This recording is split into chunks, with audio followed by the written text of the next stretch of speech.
ગુજરાત સરકાર બંદરોને જોડતા માર્ગોની સાથે અમરેલી ચાંચ બંદરથી વિક્ટર પોર્ટ સુધી દરિયાઈ ખાડીમાં 80 કરોડ કરતાં વધુના ખર્ચે પુલ બનાવશે, જેનું મંત્રી કુંવરજી બાવળિયાના હસ્તે આજે ખાતમુહૂર્ત કરવામાં આવ્યું।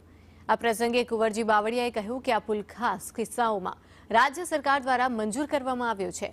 ચાંચ બંદર, ખેરા, પટવા આ 3 ગામના લોકોને આ બ્રિજ બનતા જ ફાયદો થશે।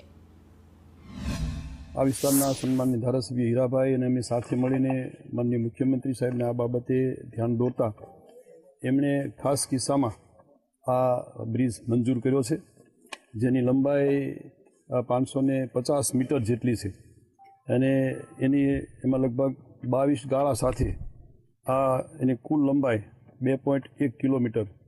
બંને બાજુ બ્રિજ સહિતના એપ્રોચ રસ્તા પણ બંને બાજુ આવશે। કે અમારે ચાંચ જેવા ગામને ધ્યાને લઈ અને 93 કરોડ રૂપિયાની એક વહીવટી મંજૂરી આપી અને 85 કરોડ રૂપિયા આજે ટેન્ડરની મંજૂરી આપી અને 2.1 કિલોમીટરનો વિક્ટરથી લઈ અને ચાંચ સુધીનો રસ્તો અને 500 મીટરનો પુલ જ્યારે આ બનવા જઈ રહ્યો છે। પણ હવે અમને એવું લાગે છે કે આજે હવે સવારે જશે એટલે સાંજના પાછળનો રોટલો ઘરે ખાઈ શકશે એવી સ્થિતિ નિર્માણ થવા જઈ રહી છે।